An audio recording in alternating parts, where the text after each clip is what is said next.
Post-combat, now entering second main phase.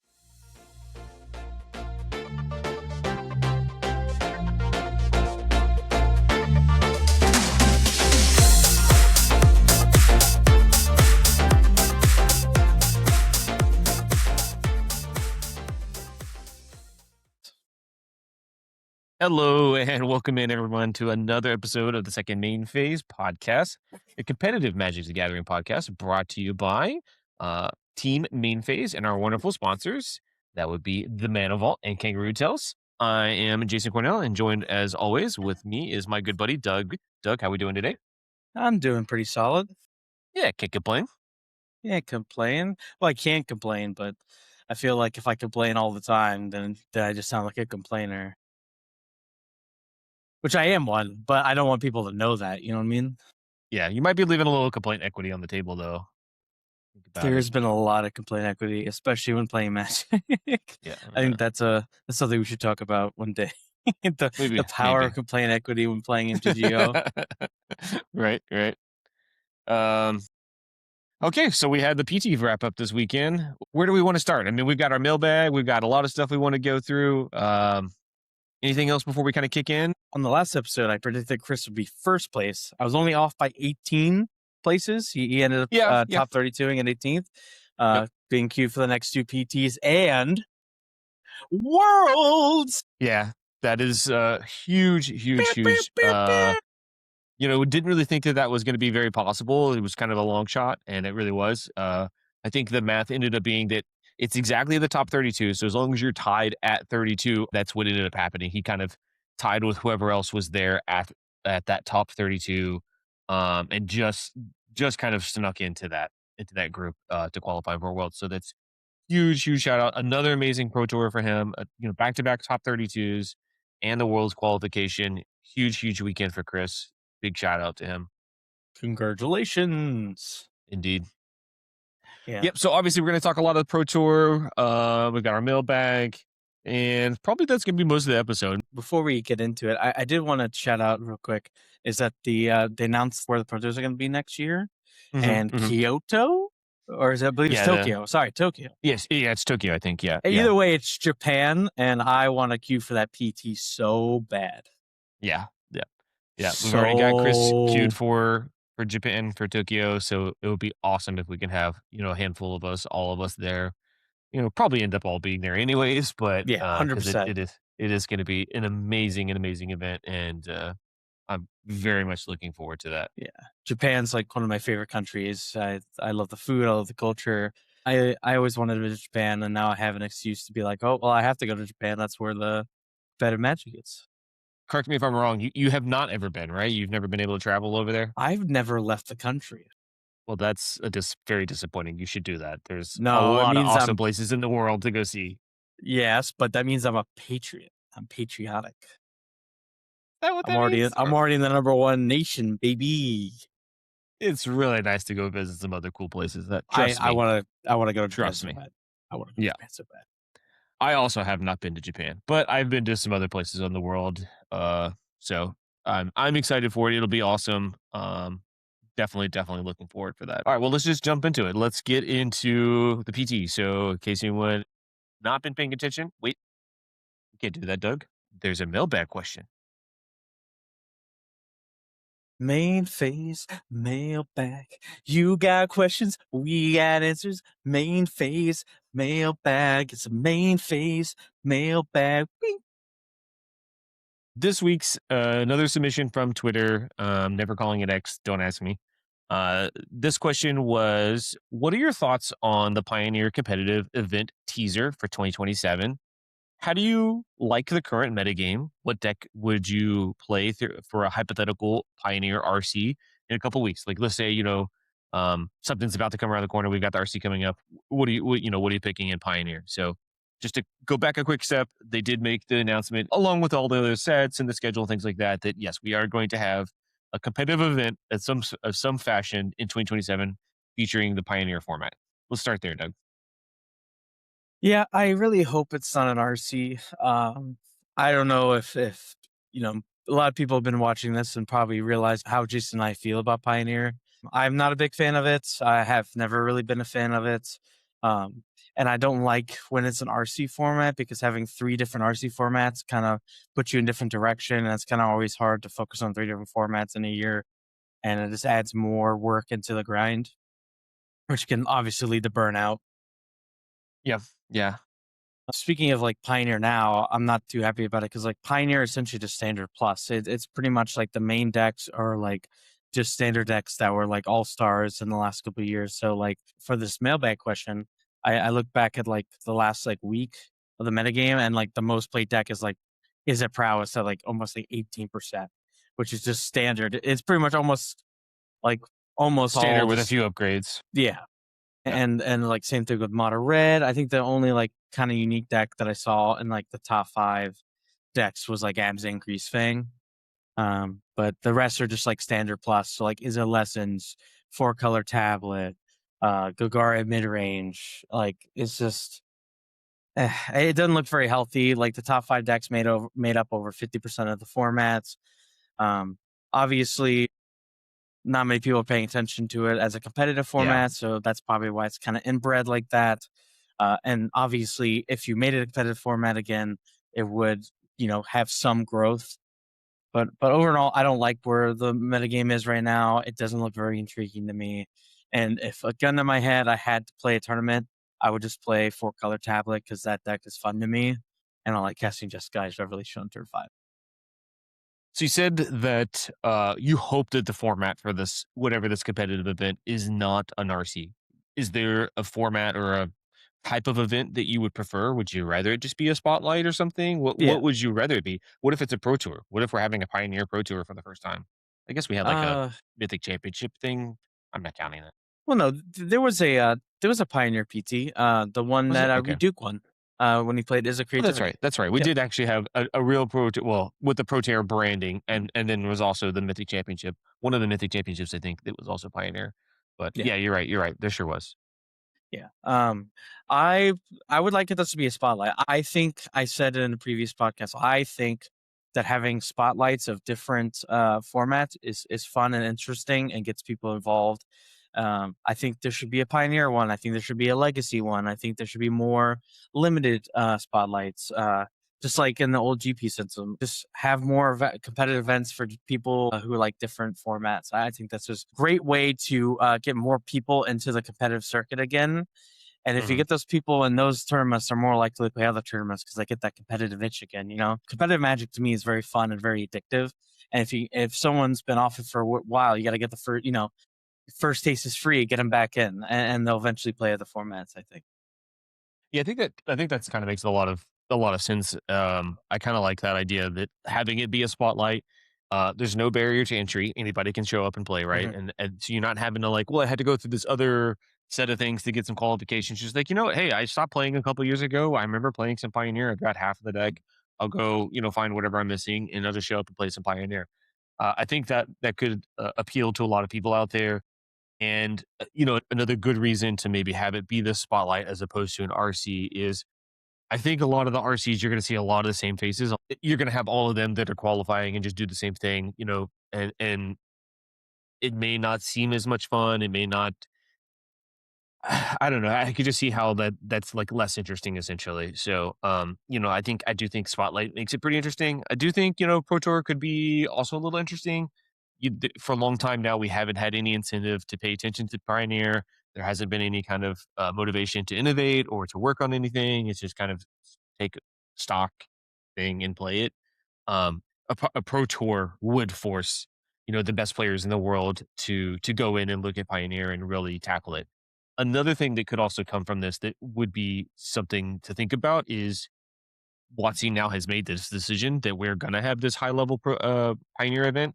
And so there could be some bannings, there could be more attention paid to the format. And eventually this could be a good thing just because WotC is now sort of tuned in to what's happening in Pioneer. Um, so we'll see. Yeah, I mean, there's been some. They've been keeping up with it. There's been pretty consistent bannings because I think at one point like Mono Red was like 25%, and they banned the mice, Emperor Hard Challenger, and no, it was what was the one Mana Mouse? Heartfire Hero, Yeah, I Heartfire believe. Hero. Yeah. Yeah, Well, we've Heartfire also Heroes. had Steel Cutter banned after that, Yeah. right? Right. The Heartfire was one ban, and then after that, we've had Steel Cutter. Corey Steel Cutter is also banned. Yeah, so they've been paying attention to it. I mean, people still play it online. It's not as big as, modern or standard, but people still play it. They still pay attention to how it's going. Hmm. But um, I don't know, man. If I was a pro tour like regular and I was focusing on modern, like I had a good understanding of modern, which doesn't change too much, and like had a very good concept of what was good currently in standard. If you added like here's Pioneer, learn this also, it just adds more to the play. Like I said, I think a lot of people would not be willing to do that and would be kind of unhappy to do it. Obviously, they're going to do it. It's your call for that PT. You're going to do the work, but like, I don't know. I just don't think it's worth it. I never liked the format. I've been a certified Pioneer hater my entire life, and I don't think there's anything they can do to change that. It is very much the way that cards have been designed for standard. It's so heavily influenced by these standard decks, the VB deck, the Corey Steel Cutter decks. Just is it prowess flavors, whether it's red or just actually is it. All of that is just very heavily influenced what's been happening in standard over the last year or two. So it's really just standard with like these, minor upgrades here and there. It's not anything new or exciting or different.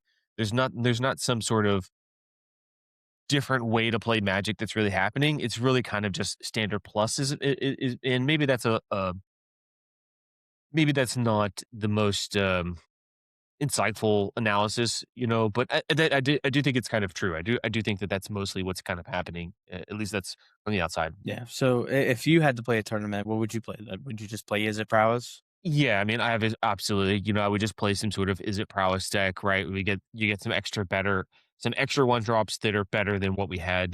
Monsters with Spears, Soulscar Mage are all pretty nice. Um, it's interesting that some of the lists that I've looked at are doing like kind of a lessons package now, where you have like a academic dispute now, I think is what's making in the main decks. And that lets you kind of tutor up some of your more situational lesson cards from your sideboard, Iroh's demonstration, the other copy of Boomerang Basics, Firebending Lesson, kind of whatever. It's mostly just, removal spell number 5 or removal spell 6 or whatever, kind of thing. Hmm. But you do have access to a little bit of that. Of course, I think that's where I would start. I did look at a few other things. I looked at this Golgari deck that's basically just mid-range nonsense with Badger Molcub. That deck looks very terrible. I don't know how that deck is good or wins. I don't see what it's doing. I don't see it Abzan, either.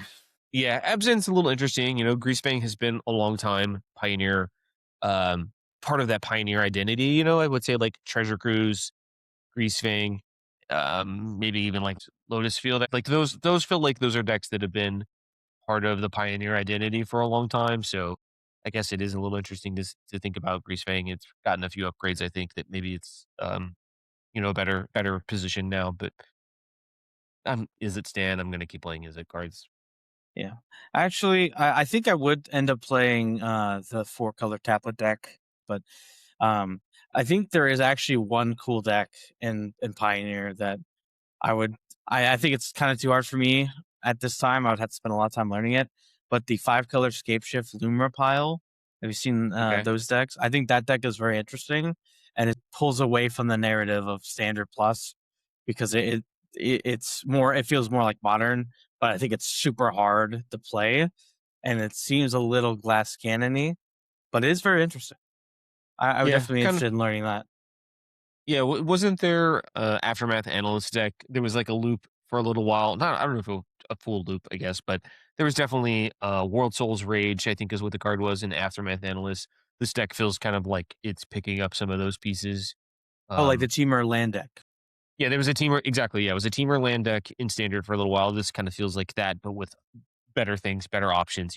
You're having Scape Shift as a much more powerful way to do some of that, and you've got Lumra plus Aftermath Analyst as ways to kind of you know um, generate. All right, I'm doing the lands thing. I'm making 1,000 lands triggers or whatever, and of course you've got 4 copies of Spelunking to kind of tie the room together and make it all work. I guess that it's pretty interesting. It is kind of in the vein of Amulet Titan and some things like that, and the Temur Lands deck that I mentioned. But at least it is not something that's currently happening in standard. So maybe that's a new life to the format. Yeah, it definitely bridges between standard and modern for sure. Which, I can give one credit to Pioneer for that. But other than that, the format Yeah, looks one. gross. Yeah, Blech. one Pioneer. That's it. Yeah, Other than that, you stinky. You you get stinky. one. You get one rose. That's all you get. Yep. All right, well, let's move on. Let's jump into the main topic here for the Pro Tour. In case everyone was not aware, we did have a Pro Tour this past weekend. It was awesome. It was interesting. A lot of cool takeaways. We did mention, how well Chris did, but I guess we would be remiss if we did mention who won, and that would be Yuki Ichikawa. Congratulations to them.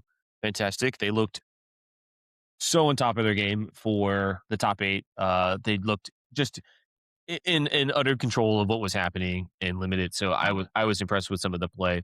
I didn't get to see a ton of it because of the time zone change and things like that. But what I did see some of there, I'll go back and look at it. But what I did see looked very impressive. Yeah, no, congratulations to them. I kind of got in and out the best I could because there was a big time difference. And I definitely spent a lot of today watching like a lot of the matches. But I did think that the limited portion of the top eight was like entertaining enough. There were a lot of like going to game five. There's a lot of like interesting interactions, but I still prefer constructed, especially because having those games is going to matter like a lot more for the future. Whereas like we're not going to have Marvel limited too much longer. What the next set comes out in like a month and a half, like right before Dallas. Yeah, I'm happy you brought that up because that's exactly where I want to start. I want to see, kind of get your thoughts on, this top eight was limited. It's the first time we've done this in a long time. I don't know, 15, 20 years now since the last time we had Hmm. a PT with limited for the top eight. Um, so you've got some of the what are the optics, what are the audience enjoyment factor, connection with watching a top eight draft versus, some of these high impact, super meaningful matches that sort of lay the foundation for a lot of decks, lay the foundation for this is what we think is good, this is what we think is bad, this deck beats this deck, this is how this player sideboarded. It provides a lot of people a lot of information. And so kind of go back into that a little bit more, go a little more deeper, I guess, if you don't mind kind of sharing some of your thoughts on that. Yeah, you pretty much hit a nail on the head, right? Like those top eight matches are some of the best information. Data points. Yeah, data points, I should say, when trying to review how decks work, finding deck weaknesses, especially in post board games, and seeing how the top players sideboard without paying, $20 to $40 for a sideboard guide. You can get a lot of free information that way. Most of the commentary is very helpful as well, and giving you like what the players are thinking, especially when you have Paul Sheehan casting. I think Paul Sheehan is one of the best casters. Kind of going side Yeah, note. Paul's great. Yeah, a lot of what he says is very insightful because he used to be a pro and he has the same thought process a lot of these pros have. And so, like when he's talking, it's usually what he's saying is correct, and I get a lot of information that way. We're starting RC prep and the Dallas Spotlight prep like this week, right? Like that was one of the things I wanted to look at. And since I don't have those long, I have to go through each match. And like those matches aren't always going to have like the new tier one decks, the new meta, right? Because like a lot of the decks are going to be decks that were like losing throughout the tournament, like Boris Energy or Affinity, right? Hmm. Um, and we're not going to see the matchups I wanted to see. And that's just that kind of stinks. And definitely makes my prep harder because then I have to go do those games myself. Or, buy a guide for $20 and read the insights there. So I definitely feel like I missed a lot on my prep and I'm going to have to put more effort into my prep going forward because I don't get free data points. It's one of the few times that we get to have a match of Magic where there's more sideboard games, or could be drastically more sideboard. We've got a lot of games to look at where there's a sideboard. The first two games are no sideboard, and then we could have up to those three games of sideboarded for top eight for PT. And I want to see that. I want to see that back and forth. I want to see, okay, this is what we did in game three when we were on the play, but game four we're on the draw. We changed some things, and then we went back on the play in game five. There's a lot of that we just don't get. Um, sure, we get to spotlight, whatever the limited format is, and that's great for what that is. But you're right.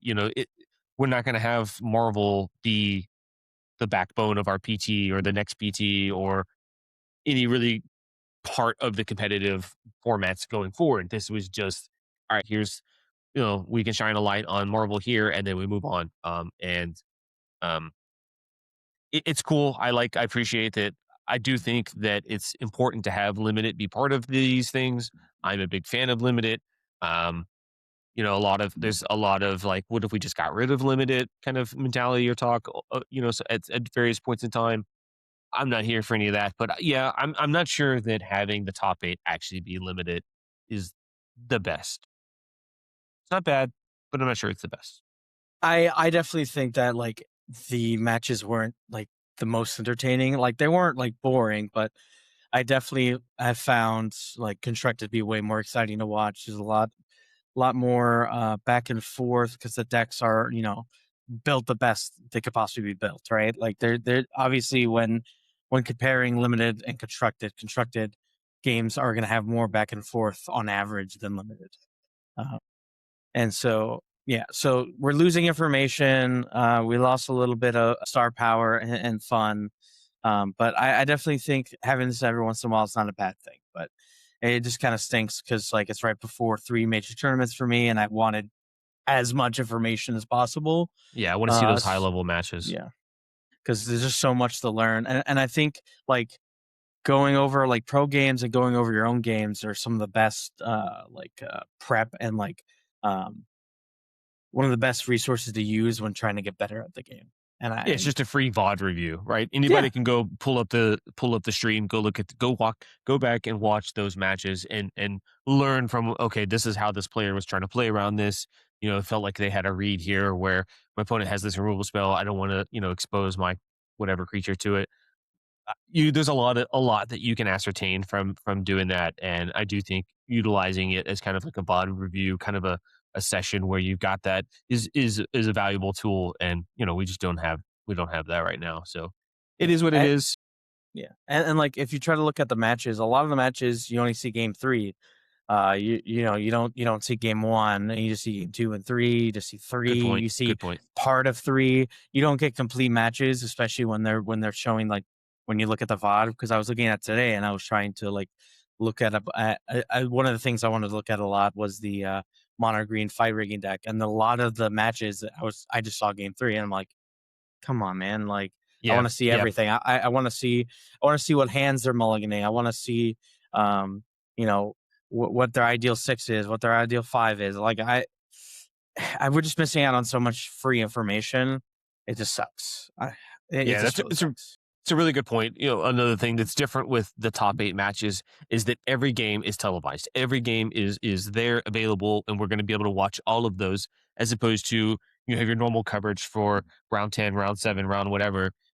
All right, we started with this primary match. They finished early. Then we cut over to our backup match. They were in game 3. You got to see half of game 3, and you don't know what the other context of that match really is, and so you're losing a lot of that. Where in the top 8 we get to see every game, every mulligan, and yeah. So you're right. There's definitely a lot that we're missing there.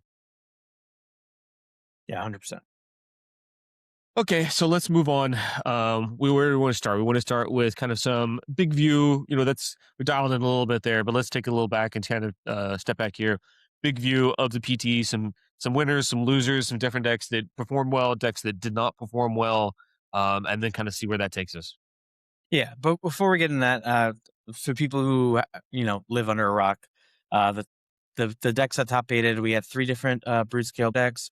We had 2 Boros Energies, uh, Simic Neoform, Agorio's Vengeance, and then one of the decks of the weekend that kind of popped up back out of obscurity, the mono green Eldrazi Fight Rigging ramp deck. Uh, so yeah, so our prediction that we made last episode was slightly incorrect, but I did get one thing right, that Simic Neoform this was gonna be a good tournament for Simic Neoform. I had the second highest win rate of all the decks at the PT, and was very well prepared for a heavy Boros and heavy affinity metagame. Yeah, it's a really smart call, Simic in the Neoform deck. does basically kind of feel like Boros is usually a pretty close to a buy. It is very favored for Simic, and so if you expect a good amount of the room to not really break it or really have a good attack on modern, and they settle on something like Boros, which is, I don't know that that's the right way to frame mindset to frame it, but I can see people having that sort of internal dialogue where like, all right, well, I'll just settle on Boros. It's pretty straightforward. It's proactive. It can win games, right? And if a lot of people have that mentality or that approach, then Simic looks very appealing. Yeah, no, it was definitely a great meta call. It's one of those decks that I don't know if it can sustain its success. But yeah, overall, I think the biggest winners were Simic Neoform, the Eldrazi Height Rigging deck. I think those were the two biggest winners. They had the two best win rates from decks with more than two pilots. Of course, the Eldrazi Fight Rigging deck had about a 65% win rate, and the Simic Neoform had about 60% win rate. Those are very absurd win rates for PT. Yeah, With more, 65% is just actual crazy town like win rate. Even 60 is like, okay, stop everything. Let's pay attention. 60 is crazy, right? So yeah. 65 for the Eldrazi Tread fight rigging deck is very incredible. Yeah, when looking at the win rates, I mean, it makes sense why those two decks were the best performing decks with more than two pilots because, like we said last episode, Boros Energy and Affinity were the two most played decks, and both of those decks had above a 60% win rate against both those decks. Just absolutely cleaning house against those decks throughout the tournament, and they were the the most prominent food source. So like they just got to eat for free. That's just crazy. I personally thought the Eldrazi Fight Rigging deck was a meme. I didn't even expect it to be at the Pro Tour, and I was utterly shocked and pleasantly surprised to see how well it did. Yeah. It looked very impressive the first game that I watched Ken play. I thought there was going to be a tough spot.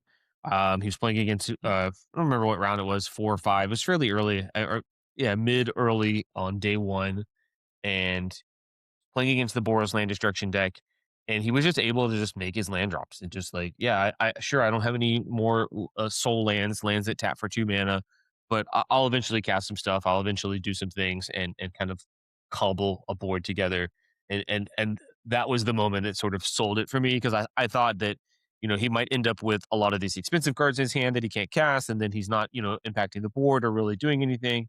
I guess it's kind of there's a lot of other things sort of happening under the surface there. The Boros deck, the Boros Land Destruction deck cannot win a game.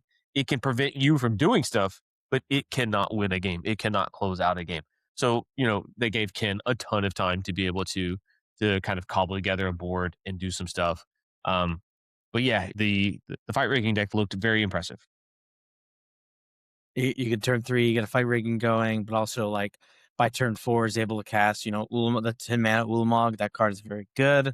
I was definitely worried that its secondary plan was not going to be even close to good enough, and I was proven wrong on one of the Yeah. biggest stages. Yeah. It can do the combo on 3, right? You can cast your big knucklehead off of the fight rigging on turn 3. Is that Yeah, how it that's what I'm works? saying. Yeah. Like, Yeah. my thought was that like without Fight Rigging, the deck was just kind of slow and dirtily, Yeah. and then being able to cast your big knuckleheads on turn 4 pretty consistently definitely proved me wrong. As long as you have Fanatic of Ronus, Fight Rigging, and the Trudge, you can just do it right there on turn 3. Like you get to have it all on turn 3. So the fact that you have this really explosive draws, but you are also pretty resilient, I think. It really felt like the deck actually fought through stuff pretty well.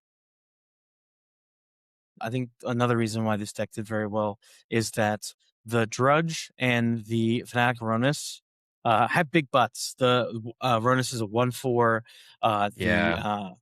The Slumbering Trudge is a 6/6. Those are not easily galvanic discharge threats. And so, because with all the boards running around, they weren't able to kill those things pretty consistently. The deck was able to get going on turn 3, turn 4, and this outsized the Boros deck, and they were pretty much helpless. And like the land destruction and blood moon effects were just too slow in the face of the Fanatic Aronis. So it this deck exploited a big weakness of energy, and because And of that, was able Affinity. to be very successful. And affinity, yes, Yeah. and I felt like this deck actually beat up on Affinity more than it beat up on Boros. I think that's kind of what some of the matchup matrix showed. And maybe that's because it played Boros more and played Affinity less. And so it's a little lopsided on the the actual number of games played. But yeah, it did a good job of beating up on the two most played decks, Boros and Affinity. yeah. But kind of moving off of that, I think we're gonna go a little in depth on the mono green deck here in a minute. But before that, I wanted to put some smaller winners because I think there was a lot of decks that did well on this tournament. Um, but I think the smaller winners were decks that did well but weren't as prolific as the two we discussed. And I think Brute Scale is one of those decks. Traditional Eldrazi Ramp and Blue White Control. Brute Scale obviously had around a 51-52% win rate, which is nothing to knock out, but it's not like insane because the third most played deck in the room still had a Hmm. very good win rate and had 3 people in top 8 and was constantly on the feature match area, just schooling people, just having 2 different game plans that are kind of separate but put together at the same time just gives the deck a lot of different options and was just kind of too much for Affinity and Boros Energy players. Yeah, this is the deck that kind of has me the most excited. This is kind of where I was at prior to the Pro Tour, was thinking that Brood Scale was going to be really good and something that I kind of had my eye on. So I'm stoked to see that it did finish very well. We might look at 52% and say, that's it's fine, slightly better than 50-50, right? I think it feels, or it should feel like that is more than that. 52, we kind of shrug that off as, oh, that's not that big a deal. I actually think it shows a lot of strength in the deck. And that shows with a lot of, how many players converted that into the top 8, right? Putting 3 people in the top 8 um, kind of screams like, hey, I'm here. I matter, I'm a big deal. So um, it, I would expect to see a lot of that maybe coming up, but that deck just looked also very impressive Yeah. through all the matches. Yeah. Definitely the Eldrazi package was stronger than I thought it was going to be. Definitely mattered a lot. I think that was one of the big learning points from this Pro Tour was how well the Eldrazi package functions in the current meta. Of course, the Brute Scale was technically the only deck that went undefeated because Eduardo got the 12 wins too fast. Yeah. And but he technically went undefeated in the construction tournament with Brute Scale. So Mhm. just very impressive deck, very impressive deck. I think one of the reasons why it did so well is because I think a lot of players realized and had to understand that Rhythm Chrysalis is very good against the aggressive decks of prowess and energy. And a Yeah. lot of the lists were running 4 of those bad boys, just playing the red green version with interaction in the main deck, Rhythm Chrysalis in the main deck, and just like I'm not going to lose energy, but I'm still going to present a fast combo that I can win on turn 3 if needed. Yeah, it's interesting, to see.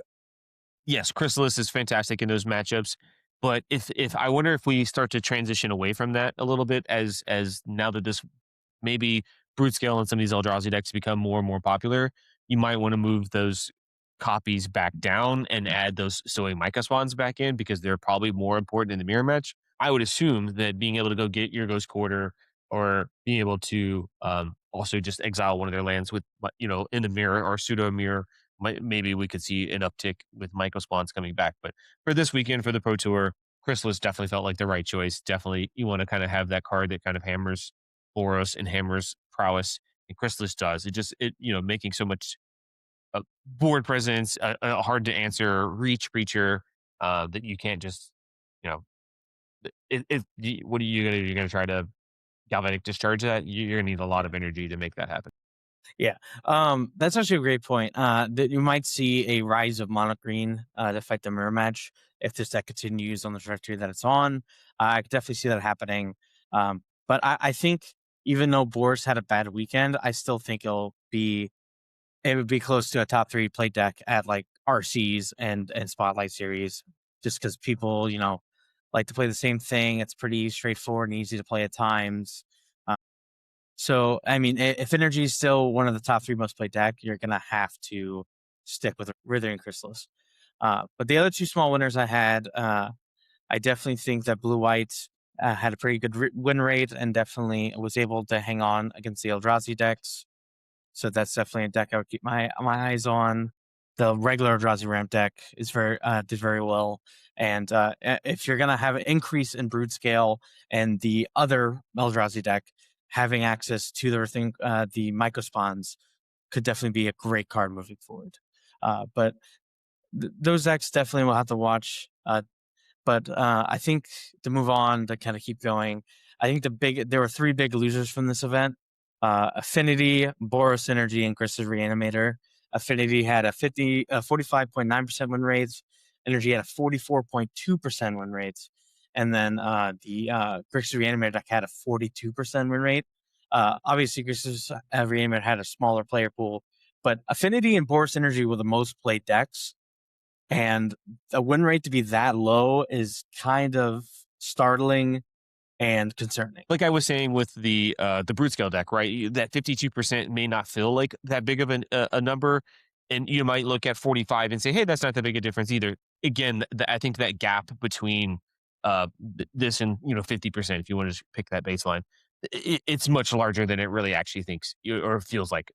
So this is a big deal. I think there's a lot of basically the way I take a look at it, take away from this is that these players were very ready for Affinity and very ready for Boros, and it showed. They were able to kind of beat up on these decks pretty consistently. Sure, they'll be able to bounce back, but yeah, this is not a good PT to be trying to play Boros or Affinity. No, I 100% agree with that. Like we said constantly on this episode, Boros Energy and Affinity are just one-dimensional decks. And if you feel like they're going to be the most played deck, they can be hated out. As we saw, there was a lot of people playing combo decks with Wizard and Chrysalis for the boot scale side. That was a problematic threat. People just playing fast combo decks like the Eldrazi Trudge deck or Fight Rigging deck and Simic Neoform. Those decks were just too fast and hard for Energy to deal with. Just beating down on them. There's a lot of Wrath Skies and sideboards. Again, if you prevent either go faster than with the combo or have a lot of board wipes and can go over the top of them that way, it's just hard for them to win. I think Boros Energy went from like 3 like bad matchups to like 5 or 6. It's getting kind of rough to be an Energy player right now. I definitely think that Energy is definitely going to have to evolve and grow in order to compete with how the metagame is shifting. Um, I think the big mana denial is not fast enough right now. They might need to move to a third color. That's to be tested, obviously, but I think Blood Moon is not very effective against the mono green deck. They're going to have to change to probably prismatic ending to deal with what Fight Rigging is doing. With the Fronis Fight Rigging itself, and to deal with Trudge. Like you're going to have to add better removal for that, Yeah, and yeah, Energy, you just got the rehaul. Affinity, people are ready for it. It is a one-dimensional deck as well. But I also think that deck is inherently more powerful than Energy, and it's also more of a slot machine kind of thing. So you can definitely get a lot of bad variants with that deck. So I'm not as worried about Affinity as I am Energy because, like, at the end of the day, it's still a fast clock with interaction, and that's a good combination to have in Modern. But Energy, I'm definitely worried about.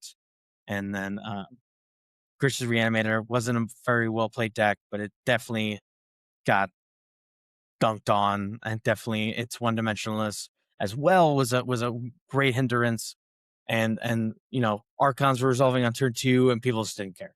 So it's a hard time to be a player of those 3 decks for sure. yeah. I think the thing that's most surprising to me is Grixis. I would expect people to be very prepared for Affinity and Boros, and that showed. Grixis kind of. I'm not sure why this deck struggled or what is it inherently struggling against. Is brute scale just faster or more consistent? Maybe Kozilek's command attacking their graveyard because Kozilek's command felt like it was everywhere. So maybe that's just part of why it was struggling. Not sure, but I would like to kind of maybe get to the bottom of that. That's something that I want to some homework for me from this PT. But yeah, like you mentioned with Boros, you're getting pulled in a lot of different directions. There's a lot of questions you got to figure out answers to, and losing that safety net of this kind of resilient threat. This hey, you can wrath me all you want. I've got Flays just going to keep coming back. you don't have access to that anymore, and so you're losing. You're becoming more one dimensional, like you've mentioned, and we've mentioned multiple times, and you either need to find a different game plan, a different juke, or beat them faster somehow. Yeah, there's definitely a lot of work to do. I also like to point out a lot of the Boros energy lists that I saw, minus Martin Yuzas, who's playing Pyrocypher, were playing like Solitudes in their deck, making Yeah, their main deck slower. And I think that was exploited a lot with the the big winners of the format and Brute Scale. Like I feel like that was kind of a hindrance, and going slower also against Eldrazi packages is just like you're just asking to lose because you just gotta go as fast as possible. And if you're game one, you have a bunch of like removal, it's just not going to be a good day for you. So I definitely see why. And as far as Grixis Reanimator, I think that a turn two Archon is too slow in this format for against like combo and big mana decks. I've been playing a little bit of it because after we talked about it 2 episodes ago, I hmm started playing some leagues, played some RCQs with it. And I was constantly like turn two arcing, and it just wasn't good enough against like Storm, Neoform, against Eldrazi, like Eldrazi Tron and Eldrazi Ramp. Like they just didn't care. Unless I was playing against like Prowess or Energy, it felt like it wasn't good enough. So I definitely think if you want to play graveyard deck, I think Warriors is just better because it just has free interaction. And like all the free spells matter a lot more than just yeah. being consistent. Yeah, Goryo's got a more diverse game plan where you can pick and choose your spots. You can play reactive. You can play you can apply some pressure with some Riddler Frog starts, and you get to pick and choose because you can be instant speed with Goryo's. Just the nature of it being an instant, as opposed to a lot of the Archon stuff is coming back at sorcery speed. So that makes a lot of sense to me. That yeah, I probably want to stick with just being if I wanted some sort of graveyard reanimator strategy that Goryo's is probably the right direction. So all right, so that's a couple of the losers and winners. Anything else before we want to move on? Yeah, I think this is going to be an interesting RC cycle. I definitely think that the two winners are going to prop up and be big pillars in the metagame. Um, I think Eldrazi Ramp could be a big pillar in the metagame.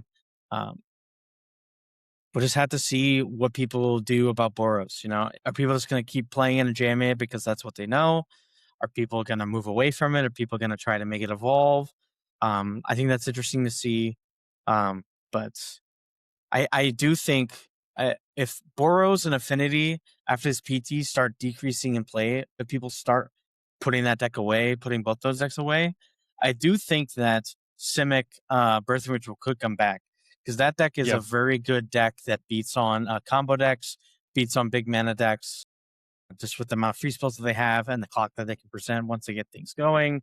There's a lot of maneuverability there. I think Namor of the Submariner is an insane Magic the Gathering card that could give you a faster clock as well. So yeah, that would be pretty exciting. I would love to play that deck, but of course, Affinity and Boros Energy would have to keep going down for that to be playable.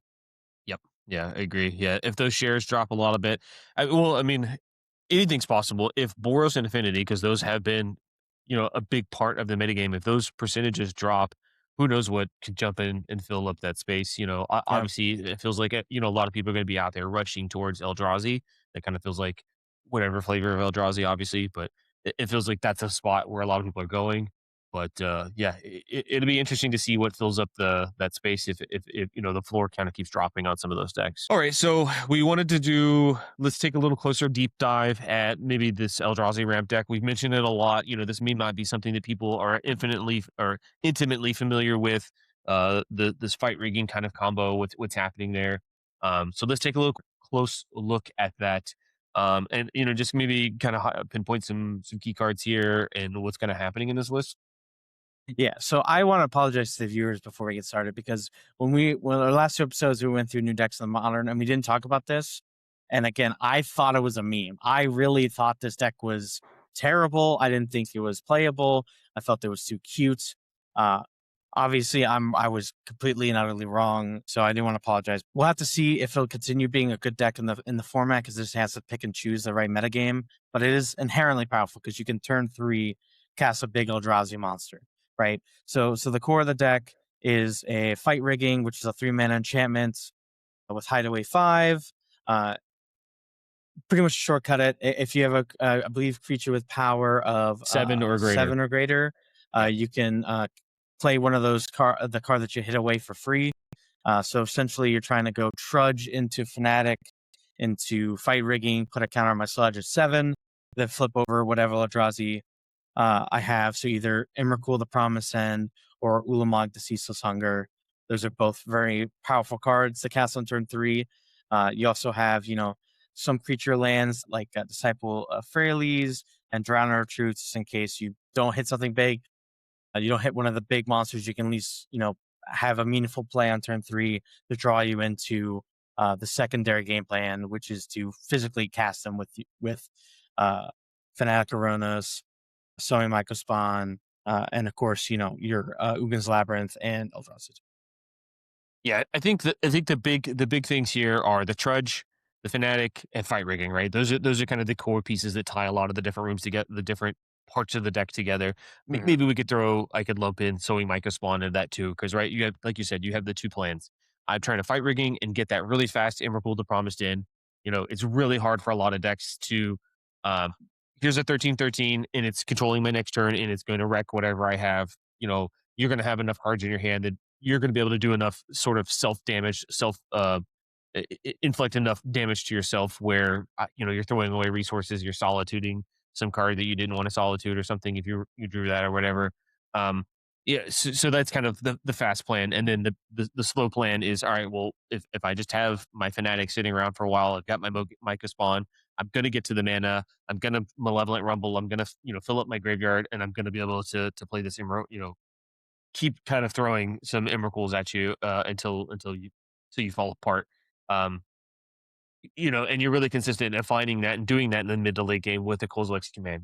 You could Kozilek's command for a big 5, 6, 7, 8, 10, whatever, and that's going to all but guarantee you to find whatever kind of missing component you needed. And yeah, it's really surprising. That this deck doesn't offer a lot of interaction. It's just Kozilek's command for the most part, and some sideboard stuff like Dismember. Um, but it is very consistent at doing those two plans. It feels like, and that was kind of what you touched on this, that when we looked at this deck, this didn't really feel like a very strong deck. It didn't. It just kind of felt like another Spike Brew. I just didn't see it going anywhere, and maybe that's, again, like you said, it's bad on us. We, should have done a little extra homework on it. But man, did it looked impressive in some of the spots from this weekend. Yeah, so I really think the big thing is like it fixed one of the weaknesses of the like traditional Eldrazi deck in that it couldn't kill fast or like cast Emrakul the Promised End fast enough, because like a lot of combo decks went on turn 3, turn 4, and the Eldrazi deck wasn't fast enough to like get an Emrakul down to stop that or to be able to prevent a clock to fight that, and they would usually have to in the past play cards like Karn to not lose a combo. But this deck can Emrakul on turn 3, and against a combo deck, that's usually going to be GG because you have most of the combo going, and then you take control the next turn. They have the combo. You could just waste the resources or kill them with the combo. Like especially if like Storm, you can like do Storm yourself and Grape Shot your the opponent and just kill them, or Neoform. You can just like, okay, I take your Neoform turn. I'm gonna Neoform, and then I'm gonna pack your own thing and like use the consign, so you can't consign the pack trigger next turn. So having that ability to turn 3 kill definitely gives this deck, Eldrazi in general, a big leg up because it shores up a lot of bad matchups. And the basic game plan of just getting a big Eldrazi is very good against the mid-range decks. So like it makes sense how we got here. And not having to play Karn is a huge blessing because you get to have an actual sideboard, and that matters a lot. Going through the sideboard, there's a lot of like Force of Vigors, there's Thought Seers, so kind of have a little more interaction. You have like Trinisphere, Dismember, Gemstone Caverns go faster, and of course Chalice of the Void.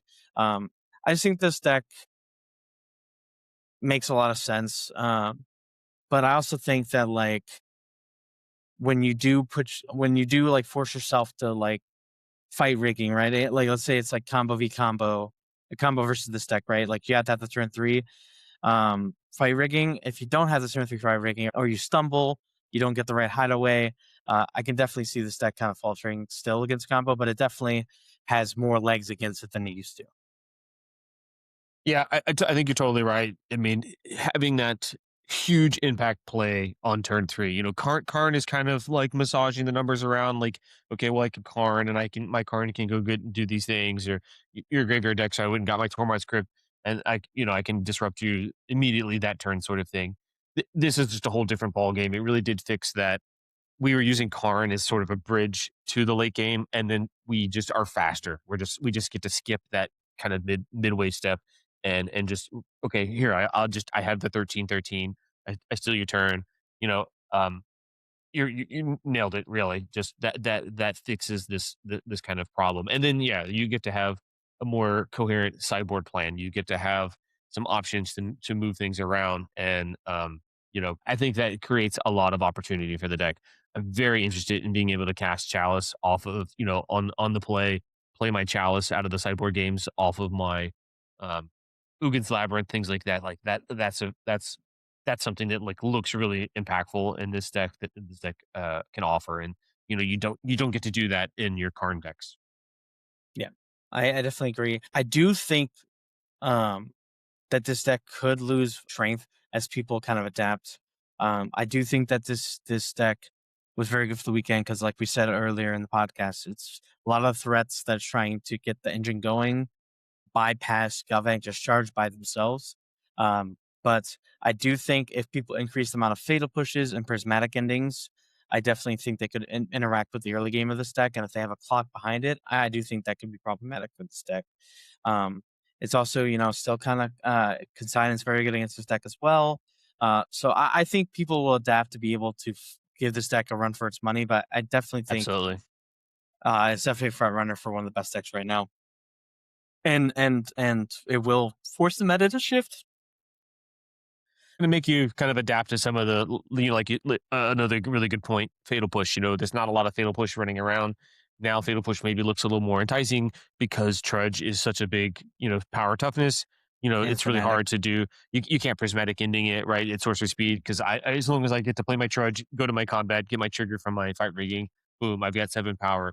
Boom, I'm casting whatever I hit with my hideaway. You could do all of that in one turn, right? That's a pretty small package of mana that I need to spend to just do my thing on my turn. So you get to play around prismatic ending, right? But fatal push checks all of that. The metagame's just going to have to adjust to all the Eldrazi.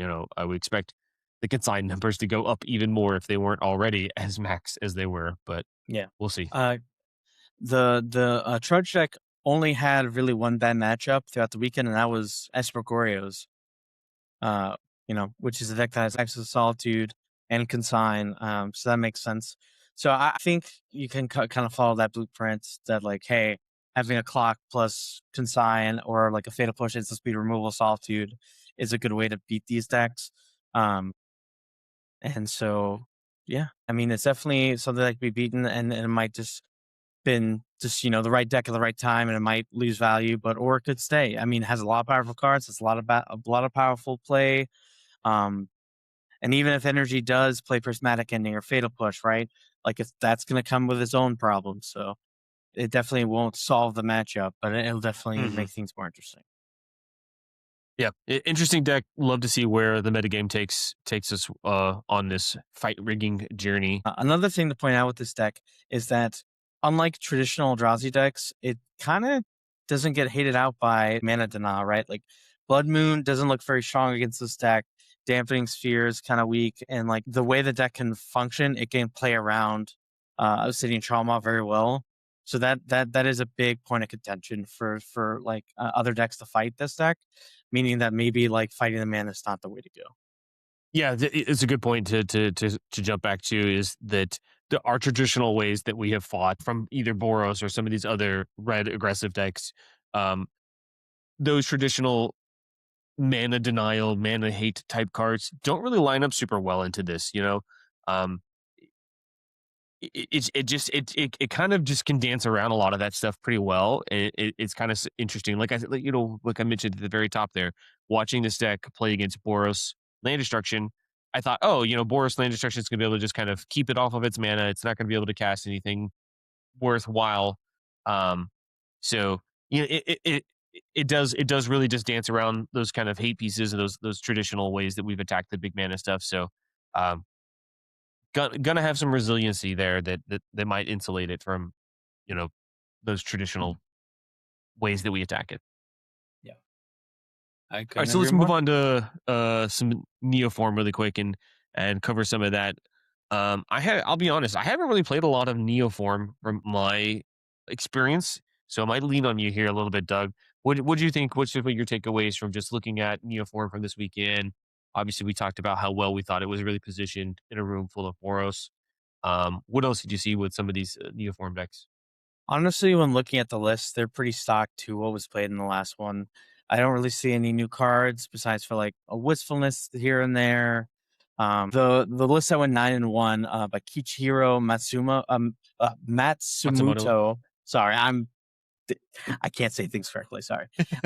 Like he went 9-1 with Simic Neoform at the Pro Tour. Was the best performing Simic Neoform player, and pretty much this list looks pretty stock to the last Neoform list that top aided the Pro Tour.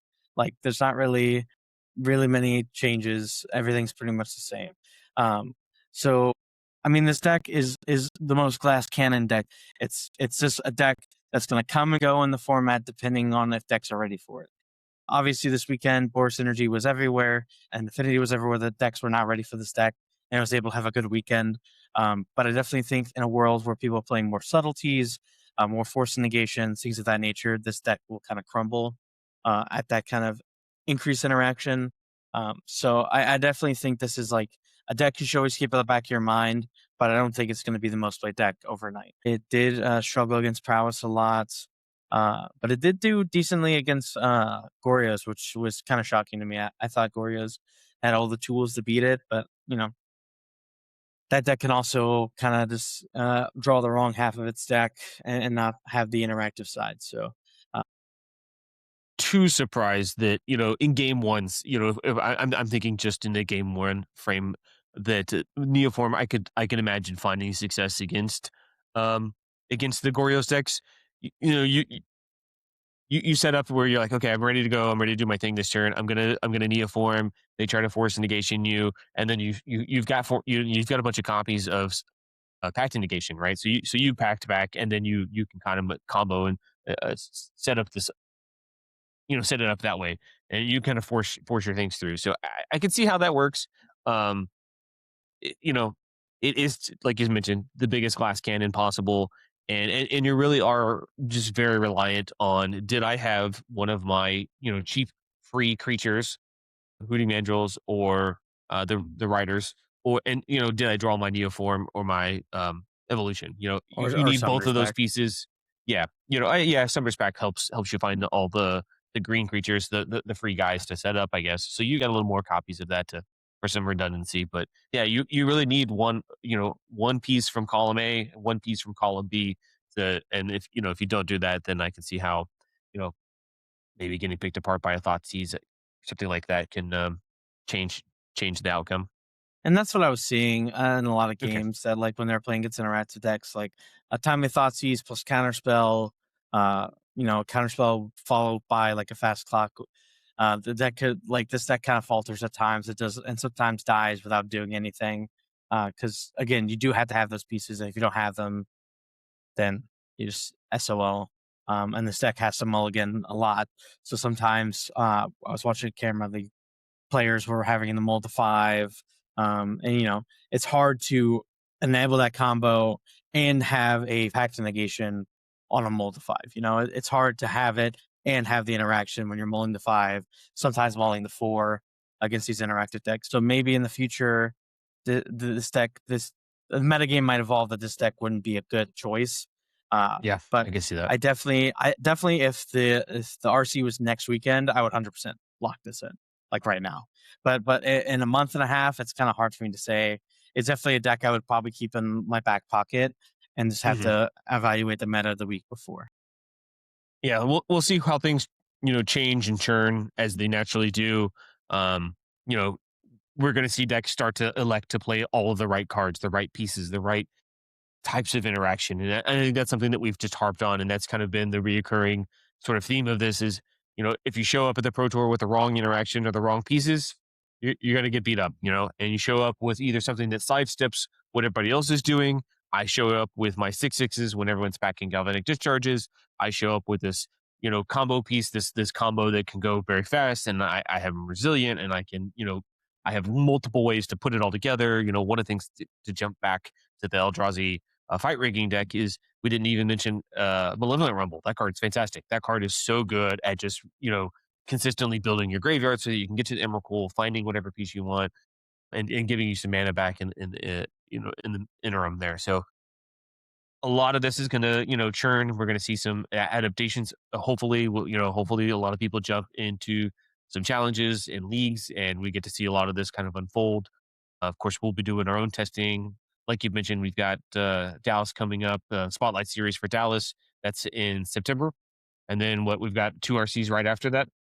Yeah, I think either LA or Baltimore is a week after, and then the next one is like 2 weeks after that. So, yeah, I think it's Baltimore right after Dallas, and then 2 weeks. 1 week after Dallas is Baltimore, and then 2 weeks after Baltimore is LA. I think if I remember looking at the calendar. So right? 3 tournaments in 4 weeks. That's a lot.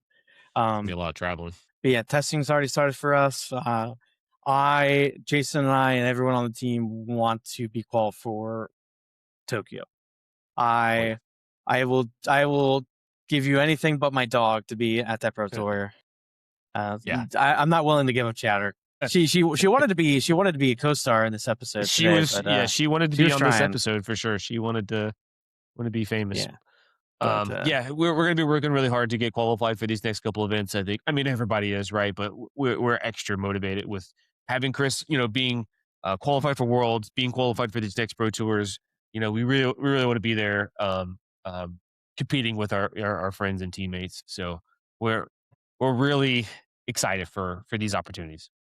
I think the front runner for me right now, and I think you said it earlier, is Brute Scale. I think that deck, there's a lot of different moving pieces and a lot of adaptations that can be made based off the meta. So that's definitely one of my starting places for this testing. Yeah. I think my secondary option would be Simic Neoform. Yeah. The thing I like about the Brute Scale deck is you do have that flexibility in your games, the way that it plays out. You're not just cold to one thing, right? Like, oh, if you can kill my Trudge, then I can't fight rigging or something like that. And maybe that gives you a lot of time. If you're a deck that has Rest in Peace and Solitude or something like that, right? Rest in Peace takes away, naturally casting Emrakul in a timely fashion. And Solitude checks Trudge. So you've neutered or weakened the Trudge deck, the fight rigging deck significantly. I don't think that that same sort of course, I'm just making this up on the fly. That sort of same thing doesn't really apply to the Brute Scale deck, and that's what it doesn't me. Because you have to have interaction for the Brute Scale, and if you're focusing on interaction for that, they're going to be able to go over the top with their big mana, get an Emrakul out on turn 4, turn 5, and be able to twiddle your resources so then they can combo. Or sometimes they don't. I'll beat you down with some Writhing Chrysalis. I'll go Chrysalis into Chrysalis, and all of a sudden I've got 2 5/6s or 6 5s or something, 6 whatever. Just like with the fight rigging deck like we were talking about, this is a deck that can kill you or present a game where you can't win on turn 3, and they can go over the top of decks with the Eldrazi package. It's just like Eldrazi was easy to hit out. These decks are not easy to hit out because they have the secondary game plan. Yeah, they're just not falling apart. Yeah, they're not falling apart like Eldrazi used to, sort of all right, I have to cast my 6/6 or I have to cast my 7/7. That's not the same game plan here. These Eldrazi decks can get under you. They can go over you. They can dance around your hate. They can dance around your removal and pick their spots. So that feels like a very strong option, and as we've seen from the results in the Pro Tour.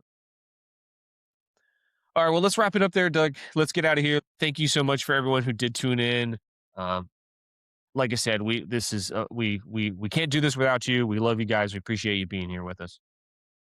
Thank you so much, and thanks again to our sponsors, the Mana Vault and Kangaroo Tales, and of course, Hunter Burton Memorial.